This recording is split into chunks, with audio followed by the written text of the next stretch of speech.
Nagulat ka dito. Matinding revelasyon, lahat na shock sa big pasabog ni VP Sara kumanta na. Big pasabog. Yan ang pasabog, yan yung mga nakakatakot na yan yung mga nakakabigla eh.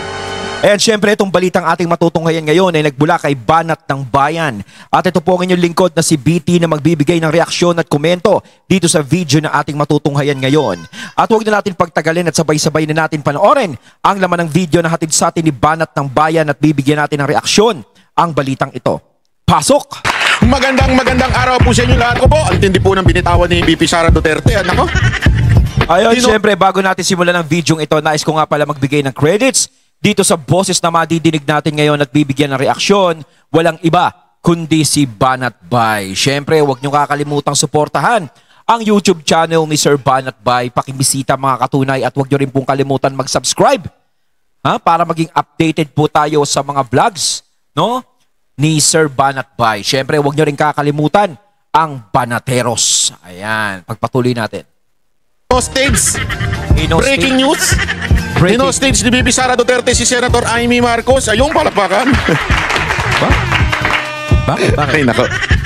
Nakakatawa ha, pero sa totoo lang, malaman po itong sinabi ni VP Sara Duterte kay Amy Marcos sa speech niya doon sa Malaysia. May sinabi si VP Sara kay Senator Amy doon sa speech sa Malaysia. Ano yun? Di ba? Talagang matindi ho yung binitawan eh. Yung mga Ayminatics naman, tuwan-tuwa naman sila. Parang akala nila pabor sa kanila yun. Pero sa totoo lang, yun na isang matinding banat na dinaan sa patawa. Ika nga, ibig sabihin mga kababayan, ang tawag po doon, sarcastic. Pag ikaw sinarcastic, hindi ka dapat matuwa. Hindi, alam mo yun, ito, walang biro ito. Pag ikaw binanatan ka ng pa-joke, hindi ka dapat matuwa. Halimbawa, ang taba-taba mo. Halimbawa lang naman po ang taba-taba mo, sinabihan kang alam mo itong tao na ito na masayahin taong to, talagang nagtagumpay siya sa buhay kaya tingnan mo ang lusog-lusog. Maaaring akala mo, uy, totoo yun matagumpay ako sa buhay. Pero ang talagang puntire doon, ayan, taba-taba mo na. Kaya kung matutuwa ka doon, parang suma total yun na talaga, no? Eng-eng ka. Hindi, kung ikaw isang taga-sunood nung mataba na yon, tanga mo, parang ganun. At matutuwa ka. Sa akin parang ganun ang binitawan po ni VP Sara Duterte kay Senator Amy. Ano ba yun? Itong mga Ayminatics, tuwan-tuwa sila. Parang kita mo na. Ako naiintriga ako dito. Ano ba yun? Yun, naiintriga ako. No? Siyempre, alam naman natin na si VP Sara at si Senator Amy, magkaayos pa rin naman hanggang ngayon. Pero may nababalitaan tayo mga ganito. Kaya alamin natin kung ano yun. Oo, malapit kay Sara Duterte si Amy, laging kasama. Hindi nila alam, may sarcastic na dating doon, mga kababayan. May banat, ika nga. May malupit na banat si VP Sara Duterte. Minsan kasi, alam mo, may mga bagay kasi na hindi mo madiretso sa isang tao. Minsan, dadaanin mo sa joke. Pero sabi nga, read between the lines. Yung mga joke na ganyan, sabi nga, joke is half meant truth. Ibig sabihin may katotohanan, di ba? Merong kahit papaanong katotohanan at kung para hindi ka ma-offend, dadaanin ka sa joke, ika nga. Pero dapat, ano mo na yun, gets mo na, kung matalino ka. Pero kung bias ka with ED, talagang sasabihin mo pa, kita mo na, ganun ang dating. Pero hindi mga kababayan kitang-kita dito iba po ang dating no. Pakinggan mo natin yung banat po ni VP Sara Duterte dito kay Senator Amy Marcos. Ayan. Alam niyo po, meron na po akong mga nakilala sa iba't ibang bansa dahil sa trabaho ko, mga dayuhan. Dahil sa trabaho ko bilang isang Vice President at dating Education Minister. At sa mga nakausap ko, lahat sila nagsabi, it is unthinkable for a government to surrender its citizen to a foreign power. Dito. Kita nyo naman, sandali lang kahit sa ibang bansa may mga nakikipag-usap kay VP Sara na talagang na sinasabi nila na mali talaga. Parang ito yun yung sinasabi nila mali talaga ang desisyon nila sa pagsusurrender kay PRRD sa ICC. Ayun, di ba? Kumbaga, sa foreign power, parang dun binigay si PRRD, Pilipino si PRRD. Kumbaga, ang sinasampa sa kanyang kaso ay dito sa Pilipinas nangyari no? Sinasampa daw nila, no? Sa ibang bansa siya binigay. 'Di ba parang unfair yung ganon? 'Di ba? Wala namang karapatan na magdesisyon ang ibang bansa para sa atin. 'Di ba? Di dapat kung may karapatan na magdesisyon ang ibang bansa para sa atin, di lahat ng kriminal pwede na palang pagdesisyonan ng mga taga-ibang bansa. Lahat ng kriminal dito sa Pilipinas. Kaso nga lang, hindi naman kriminal si PRRD. Yun ang pinakamasaklap doon. Hindi siya kriminal. Kung sa tingin ng ibang tao, kriminal siya, sa amin na naniniwala sa kanya ay hindi siya kriminal dahil alam namin na tama ang ginawa niya. Nakipaglaban siya sa masamang bisyo para sa kinabukasan ng taong bayan at mga kabataan. Yun lang naman ang gusto niyang mangyari. Binitaon ni BP Sara Duterte, siya po daw ay sinabihan at kinakausap ng mga foreigner. Siguro, malamang sa malamang. Kita niyo naman, mga foreigner yan, mga foreigner yan. Kinakausap si VP Sara kahit sila alam nila sa sarili nila na merong pagkakamaling nangyari sa pagkakadala kay PRRD. Pinupunta ni BP Sara Duterte ng ibang bansa, hindi natin alam, tulad ng Netherlands, Europa, at itong particular na Malaysia, may mga kumakausap. Ako mamaya isipin na naman nila, si BP Sara, dami nakakausap sa ibang bansa, kita nyo, pa around the world lang siya. Alam nyo naman yan, baka mamaya bigyan pa ng kulay yan. Ganyan yung mga hinihintay nila yung mga balitang ganyan yung mga nagbibigay ng kulay. Sa kanya na anting kabulyan. Hindi sa Tagalog sobrang hindi naman yan alam mo yun, hindi maisip, lubos maisip na meron kayong presidente na ibinigay ang isang kalahi mo. Di ba? Kasi ang usual, mga kababayan, yung katulad nung kay Arnie Tevez, tayo humihingi para panagutin sa Pilipinas, di ba? Ganun So, si Roque, ganun din, di ba? Parang, pinauuwi para panagutin sa Pilipinas. Dito kumbaga kung nasa ibang bansa sila, tapos meron silang kaso dito sa Pilipinas na nagawa, dito sila ipapadala. Dito sila kukunin. Kumbaga parang dito, kung sila kukunin, kung nagtatago sila sa ibang bansa, dito sila dadalhin. Diba? Kaso nga lang, ang baliktad ang nangyari. Kay PRRD, no, inaakusahan, kinakasuhan dito sa bansa natin dahil may pagkakasala siya nagawa dito sa bansa natin na sinasabi nilang pagkakasala daw. Pero sa ibang bansa dinala. Bakit? May mga naging biktima ba sa Netherlands? Tataka ka, bakit si Pangulong Duterte hindi pinanagot sa Pilipinas kung talagang may sala, di ba? Baka iniisip nila, mga foreigners daw yung mga nadali, mga ganun. Di ba? Kasi, kita nyo naman, hindi dito sa Pilipinas pinanagot si PRRD.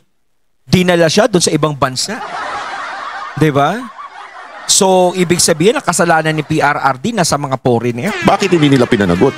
At kanila pong, ang tawag dyan, ewan ko kung kidnapping, o ewan natin kung anong tawag sa ganyan, yung padala mo yung tao na without even going through the due process, di ba? Kaya nga sinasabi natin dito marami ding nang haka-haka na kaya lang naman talaga ginanyan si PRRD para nung eleksyon ay humina ang PDP laban.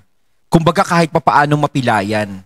Kaso nga lang hindi ganun ang nangyari. Mas lalong nakuha ng mga Duterte ang simpatya ng tao.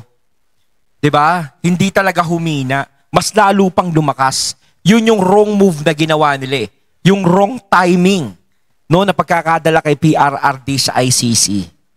'Di ba? Kaya nga kung hindi siguro sila nagdesisyon ng ganon, wala sanang problema. Ibig sabihin lang po nun, mga kababayan, meron talagang problema. At hindi yan malubos maisip ng mga banyaga, ng mga foreigner na bakit gano'n ang ating gobyerno. Talagang hudas. Diba? Hudas talaga ang tawag dyan. Kasi kung pwede mo naman, bakit? Ano to? Wala tayong korte? Kita nyo nakakahiya yun, no? Kahit yung mga foreigner kahit sila alam nila. Diba? Nagko-komento sila sa nangyaring yun. Kinokomentuhan nila. Una, hindi kasi na nga talaga mapapag-usapan yan Dahil si PRRD, kilalang kilala sa buong mundo. Halos nga yung mga ibang presidente sa ibang bansa, nire-respeto siya. Di ba? Binabalita siya. Namamagasin pa siya. Yung membro ng ICC, tapos dun mo dadalhin. sa totoo lang, ang ICC, wala na yan eh. Wala na nga nililitis dyan eh. Si Duterte na lang nililitis dyan eh. Wala na pong kwenta yung ICC na yan. Yun din eh. Kaya kasi sinasabi nung iba eh, hindi susuko yan, hindi ano yan, hindi papakawalan yan si PRRD, hindi ibabalik sa Pilipinas yan dahil si PRRD na lang daw ang nililitis dyan. Kahit yung iba sinasabi yung ganun eh. Siyempre, kilalang tao si PRRD, pinag-uusapan sa buong mundo, hindi lang naman sa buong Pilipinas. Yan ang kailangan daw ng ICC para magpatuloy sila dahil nga gusto na nga parang tanggalin yung ICC. Gusto na nga daw mawala. So para malaman na tumatakbo pa rin sila, hindi nila binibitawan si PRRD. Para si PRRD ang na-hostage dun eh. Tuka ng ibang bansa yan. Oh. Amerika na nga lang na tinatawag nating friendship. Di ba? Our big brother, tinatawag natin yung Amerika. And yet, kita nyo naman ang ginagawa ni Trump sa mga prosecutor, judges ng ICC. As a matter of fact, meron pang warning na, hoy, kung sino makikipag-cooperate dyan, yari sa amin. Kaya nga finraise yung mga account ng mga taga-ICC sa Amerika. Ganong katindi o mga kababayan. Ganyang sinusukay ang ICC. Kumbaga talagang gusto na talagang tanggalin yan. No? Gara, nagpapatuloy pa sila ng operate. Tayo, habang sinusuka ng iba, pinupulot natin tapos gininginom natin tsaka nginangain natin. Ganun po tayo. Para tayo kumakain ng pagpag, parang ganun. Naitapon na ng iba, tapos kakainin pa natin. Pasensya na doon sa kumakain ng pagpag. Siyempre, ako isa din ako sa nakatikim dati niyan, ang pagpag na yan. No, siyempre, masarap din naman siya. Pero yun lang naman, parang hinambing ko lang naman doon sa na parang itinatapon na ng ibang bansa yung ICC yan, pinupulot pa natin, kinakain pa natin. No? Na hindi naman na dapat. Tarantado. Di ba? Mantakin mo ha. Hindi, eto. Seryoso ito eh. Di ba? Sinuka na ng ibang bansa, tapos tayo kinakain natin. Kadiri, di ba? Ganun literal. Sinuka ang ICC ng ibang bansa, tapos tayo, yun ang idadahilan natin, kaya dinala natin ng isang dating pangulo natin. Anong tawag mo dun? Di ba? Simpleng-simpleng politika, mga kababayan. Ang tawag sa ganun. Yan ang eksaktong sinabi sa akin ng isa sa mga nakausap ko. Tapos, lingo-lingo siya. Lingo-lingo siya. Siguro, hindi ko alam kung foreign dyan. Kasi lingo-lingo. Ano yun siguro? Hindi ano yun. I cannot understand, ha? Siguro, habang nagsasalita kay BP Sara yun, palingon-lingo. Yung parang wala namang jurisdiction ng ICC sa inyo eh. Parang ganun eh. Tapos ganyan ang nangyari. Parang ganun siguro. It's beyond my... Pilipinas, napakadali na ibigay ninyo ang inyong former head of state. Grabe. Kaya ako man ay kahit hindi anak, kahit sabihin na lang natin karaniwang mamamayan, nahihiya ako sa ginawa natin sa ating dating Pangulo. Yun! Ayan na, sigawan na. Gulat naman ako dun. Tama naman yun eh. Kaya ba ni Marcos yan? Hindi ako, ito ano lang naman, pumasok lang naman sa isip ko, pag si Marcos ba nag-rally? Pag si Marcos ba nag-speech sa mga hindi kasi baka akala nyo ngayon lang to. Kahit nung panahon na presidente pa si Pangulong Duterte sa mga OFW event, grabe mga kababayan, kasi ako nakatin na ako dun eh. Sa ibang bansa, grabe. Talagang yung tao sigaw ganyan eh. Mas lalo pa ngayon. Kay Marcos ba pagka nagpunta siya sa ibang bansa o nagpunta siya sa mga press con dito, may sumisigaw na, Marcos! Ay wala na, hindi na ganun kainit. Hindi katulad ng eleksyon ng 2022 talagang mainit. No, nakikita natin sa kanya yung pag-ano ng mga tao sa kanya. Halos talaga na susugatan na si PBBM ng mga panahon na yun eh. Dahil sa kakahila sa kanya, talagang sinisigaw pangalan nila. Ngayon talaga kapag lumalapag siya sa mga videos na nakikita ko, hindi na ganun kainit yung pagtanggap ng mga tao. No? Kus, wala! Hindi katulad dati. Wala! Kaya nga sabi, tama-tama talaga yung sinabi ni Baste, you will never be loved. Ang sakit nun, grabe. Gago! Pag sinabihan ka ng ex mo, ng ganun, ako ang sinayang mo. Tapos sasabihin sa'yo, you will never be loved. Parang pelikula lang eh, no? Grabe yung mga kababayan, ang sakit nun. Yan, na ganyan si Marcos. Marcos, you will never be loved by the Filipinos. As a matter of fact, you had the chance, but your chance, wala na, naubos na, na-realize na ng mga Pilipino na talagang nabudol sila. Alam mo, ako hindi ito mga kababayan. Sabi ko nga, mahirap yung pinagdadaanan ni Pangulong Duterte. Sobrang hirap ang pinagdadaanan niya. Sigurado ako kasi you are a former president, you are a mayor, and somehow, you know that marami kang tao, marami kang tumutulong sa'yo. Tapos biglang isang ganon, nasa isang kulungan ka na limitado ang bisita, limitado ang gagawin mo. Mahirap. Pero if there is one realization, sigurado ako ito ang mga nare-realize ni Pangulong Duterte. Walang timbang yung makita mo ang pagmamahal ng taong bayan sa'yo. Alam mo yon? Kasi madaling sumikat. Madali naman sumikat. Gumawa ka ng kalokohan, sisikat ka. Daming mga content creator, ganyan eh. Ang gagago, di ba? Gagawa ka ng kalokohan, sikat ka. Yun Tsaka kita mo naman, sa kabila ng nangyari kay PRRD, sa kabila ng inakusa sa kanya, sa kabila ng hindi magandang sinasabi sa kanya ng mga kalaban niya, ang taong bayan patuloy pa rin na sinisigaw ang pangalan niya. Hindi pa rin nagbabago ang pakikitungo ng tao sa kanya at lalo pa siyang umiinit. 'Di ba? Lalong umiinit ang pagmamahal ng tao sa kanya. 'Di ba? Kaya bihira talaga sa mga administrasyon na dumaan. Parang kay PRRD ko lang nakita yung ganito. Yung pagmamahal ng taong bayan kahit wala ka na sa serbisyo, hindi ka na presidente, pero nandudoon pa rin at hindi pa rin nagbabago. Na kahit anong sabihing paninira sa kanya, kinulong na siya, ginanyan na siya, hindi pa rin nagbabago yung pagtingin sa kanya ng taong bayan. Patuloy pa rin siyang nire-respeto. At dapat naman talaga siyang irespeto. 'Di ba? Dahil isa din siya sa naging presidente ng bansa natin. Siyempre kay PRRD kahit papaano masakit yung nangyari na yan. Sa kabila ng paglilingkod niya, na inisip niya yung taong bayan, inisip niya lahat yung kapakanan ng bansa natin, kung paano mapapabuti, paano mapupuksa yung mga masasamang bisyo na yan, eto pa yung nakita niya. Eto pa yung naging resulta ng ginawa niya.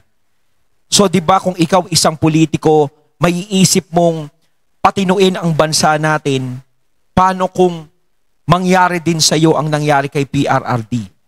'Di ba? Kaya kalimitan sa mga politiko sa atin natatakot eh. Kahit gusto nilang patinuin ang bansa natin, wala eh. Sila yung lalabas na masama. Pero si PRRD kahit ganito is patuloy siyang naging matapang. 'Di ba? Kasi nga ang mga tao ay nasa likuran ni PRRD. 'Di ba? Yun ang nagiging sandalan ni PRRD at ang mga Duterte at pati si BP Sara. Yun yung rider, 'di ba? Sikat ka agad siya. Pero yung sikat ka tapos may nagawa ka sa bayan, tapos minahal ka ng taong bayan. Grabe ho yun. Mahirap ho yun.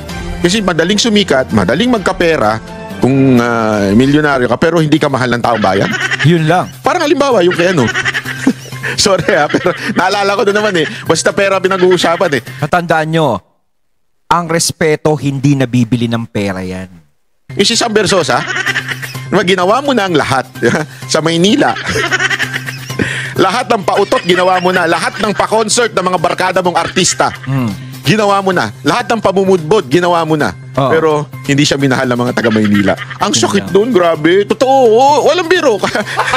Gago! Pero ito naman kasi si Sam Bersosa. Sa akin, nakikita ko naman okay naman siya. Pero para sa akin, mas bet ko si Isko. Diba? Masubok na si Isko eh. No? Si Sam Bersosa, okay din naman sana kahit papaano. Kaso nga lang, ang nakasira talaga sa kanya is yung naglabas sila ng picture o video na kasama niya talaga si Tambi. Doon marami parang tumaas ang kilay sa kanya. Na hala, bata pala to ni Tambi. Kahit naman ako, napataas ang kilay ko sa kanya. Diba? Yun yung isa talaga sa nag-trigger din kung bakit parang nag-iba yung tingin sa kanya ng tao. No? Pero ako talaga, bet ko talaga si Mayor Isko talaga. Gusto ko siya maging mayor ng Maynila. No, sinasabi ko lang dito, si Sam Bersosa, parang nakaka-imbier na talaga. May mga na-imbier na talaga sa kanya nung lumabas yung video o picture na yon. Huwag ka mag-alala, mahal ka naman ng jowa mo. No, Ewan ko kita hanggang naman. kailan, ha? Pero ang yaman ni Sam Bersosa, ha? Grabe, ha? Alam naman ng mga artista. Di ba? Malay mo, dahil lang marami kang hindi natin alam. Ha? Pero yung ganun ako, masabi ko nga, mas gugustuhin ko na yung wala kang pera, hindi ka sikat, pero mahal ka ng taong bayan. Yeah? Yes. Mas masarap yun hindi, alam mo yun, mas okay na sa akin yun, na at least mahal ako ng taong bayan. At least marami nagmamahal sa akin. Yes. Yun, eto si Marcos, wala. Olat, yeah? Tandem pa sila nung pinsan niya si Romualdez. Gago! Montakin mo si Romualdez, lahat na ata ng ayuda ginawa, pero ganun pa rin yung ratings niya. Alam mo siguro pag natutulog yun, galit na galit sa mundo yun. Feeling ko lang pag natutulog. Kasi alam mo, pag natutulog ka, yung pipikit ka na, wala ka nang kasama Ikaw na lang. Kaya nga, hindi ko sinasabing ganito ginagawa nila. Kaya nga yung iba, di ba, yung nagpa-party, pero parang... Similar. Pero hindi ito yung tinutukoy ko Linawin ko lang, hindi ito at hindi si Romales at hindi si Marcos ang tinutukoy ko. Di ba kaya nga yung mga kabataan na nagpa-party-party para ma-entertain, maraming friends, cheers, blah blah blah, kampay, tapos lahat ng drugs titirahin, lahat ng inumin titirahin, lahat ng babae talaki. Kasi ngayon hindi lang babae ang binabanatan ng iba, pati lalaki binabanatan na rin nila Pero pag uwi mo, doon papasok yung depression di ba? Doon papasok yung mag-iisip ka. Lahat ba ito worth it? Lahat ba itong nangyayari sa buhay ko masaya? Kasi sigurado ko, ang isang bagay lamang na talaga papasaya sa'yo, it's not money, it's not fame. Hindi ho yun It's not even physical satisfaction. It's really the love. Love of family, love of friends, love of people that serving under you. Yun talaga ang pinaka Pag hindi, talagang sablay ka, Brad, sablay. Walang mangyayari sa'yo. Pag pikit mo, talagang mapapaganon ka na lang Kaya nga ako, ang tanong ko nga dito kay Romualdez at kay Marcos, pag pumikit kayo, hindi kaya kasi yung iba, alam mo ginagawa nila. Yung iba hindi ko sinasabing sila to para tuloy-tuloy yung pagpikit nila, magpapakalasing na lang sila o kaya magdodroga sila. Kaya para wala na yung idle moment na pipikit ka at marirealize mo walang kwenta yung buhay mo. Ang gagawin nila, alak. Papakalasing sila para tumba. O kaya magdadrug sila para talagang high na high sila, di ba? Tapos bagsak sila. Si Marcos kaya at saka si Romualdez, paano pag pumikit na kayo? Ano nararamdaman ninyo? Dahil hindi kayo mahal ng mga Pilipino. Amidst that you are the president of this Ibig country. sabihin, hindi talaga nabibili yung mga Pilipino sa panahon ngayon. Diba? Kasi nga, may utak na ang mga tao ngayon. Hindi dati wala silang basihan Kami wala kaming basihan. Ngayon meron na kami na pagbabasihan. Diba? Kaya hindi na kami nabubulagan, hindi na kami nabibingihan. Alam na namin yung mga nangyayari sa paligid. Siguro doon sa mga ayuda na pinamimigay nila, siguro tinatanggap, pero alam nyo naman. Diba? Alam nyo naman, alam din naman nila sa puso nila kung ano talaga ang tama. And no one loves you but your paid bloggers. Diba? Actually, I don't even think na mahal kayo nun Baka mahal lang yung binibigay sa inyo. Hindi kasi ganun Meron naman dyan, mga lalo na yung mga vloggers ng tanso. Kaya lang naman kayo mahal yung mga yan. May natatanggap yan Pag wala sila natatanggap, tingnan mo. Sana magwawarla yan. Yeah? At syempre, inimbita ko si Senator Amy Marcos. Ayan. Kung saan man ako pumupunta, dinadala-dala ko siya. Kasi Bakit? sinasabi ko sa kanya, Dinadala mo ba siya dahil gusto mo siya? Dinadala mo ba siya dahil pareho kayo ng style of service to the people? Dinadala mo ba siya because you think mahal niya ang bayan? Bakit mo siya dinadala? Yun yung mga katanungan Hindi, simple lang ito mga kababayan Huwag na natin paligoy-liguin to. Di ba? Kasi marami nagtataka, namin nagtatanong, di ba? Ano ba yan si VP Sara Duterte? Nabudol na nga noon, papabudol na naman ngayon. Di ba may mga ganyan? I mean, yung nabudol parang syempre, alam ko na yan. Kumbaga parang hindi na basta-basta mabubudol yan si VP Sara. Kumbaga nagsilbing leksyon na sa kanya yung nangyari. No? Kung may mga ganito mang nangyayari, alam ko nakahanda na siya sa kung ano mang mangyayari na yan. No, na sana wag naman sana nang maulit. 'Di ba? Tayo, maraming nagtatanong ng mga Duterte supporter na bakit naman ganyan si Senator Amy? Sigurado ako kasi dami ko makausap sa akin eh. Mga Duterte leaders in different organization and countries. Yun ang laging tanong nila sa akin. Ang sagot ko, ewan ko, malay ko. Hindi naman ako close sa kanila. Hindi, lahat eh. Hindi naman kasi alam mo, maingay lang ako. Pero hindi naman po ako yung feeling na malapit sa mga Duterte. From time to time nami-meet, nakakausap, pero hindi po ako, never ako nag-claim na malapit ako sa mga Duterte. Hindi ho. Kaya marami nagtatanong sa akin gaganyan. Sabi ko, sir, ano ba? Bakit ganyan si VP Sara Duterte? Bakit lagi siyang bakit lagi nandiyan si Amy? Nakakabuisit na yung mga ganyan eh. Di ba? Ilan sa inyo? Sige, sa mga viewers natin ngayon. Ilan sa inyo nagsasabi ng gayaan? Ilan sa inyo nagsasabi ng gayaan na nagtataka kayo bakit malapit si VP Sara Duterte kay Amy Marcos? Sige nga, ano sagot ko? Sige. Di ba? Sinagot ko na. Ako hindi ako makasagot. Sa video ko, sa inyo hindi ko sinagot ng personal. Pero sinagot ko na sa video ko yan. Sabi ko, maybe, before it was Amy Marcos using VP Sara Duterte. But this time, maybe VP Sara Duterte realize, ginamit niyo ako nun ha. Now this time, I will be the one to use you. Kumbaga kasi kung habang kasama niya si Senator Amy, parang si Senator Amy nagiging malaking sampal. 'Di ba? Malaking sampal. No? Kasi syempre Marcos siya. Tapos Marcos din yung nagiging kalaban nila. Parang 'di ba, kahit paano kapamilya. Tapos ganto. Kay VP Sara pumapabor. 'Di ba? Parang ano 'yon, nakaka-imber na talaga. 'Di ba? Kumbaga hawak ko yung hawak ko 'to. Mas masakit 'to pag nakikita nyo sa akin. Nakasakasama ko. 'Di ba? Di ba? Sinabi ko na yan, ilang araw lang. Sinabi ko na yan eh. Di ba? Ay sa SMNI, mga nanonood sa amin sa SMNI, araw-araw 8:30 o 9, minsan 10. Hindi ko na alam kung anong oras, basta magabang kayo doon. 8:30, di ba? Gulo ng oras. Sinabi ko yan eh. I have a different opinion and guess, wild guess. I think this time, VP Sara Duterte is the one using Senator Amy. It's not the other way around. And maybe kaya nga sinasabi ko kanina alam na ni VP Sara yung ginagawa niya. Kumbaga hindi na para maulit yung mga dati. Sa pagdating ng panahon, it's going to be a different story. And ladies and gentlemen, I think VP Sara Duterte answered every one of us why Senator Amy is still there. Eto na yun. Pakinggan natin why Senator Amy is always with VP Sara Duterte. Hindi ako ang magbabalik kay dating Pangulong Duterte sa Pilipinas.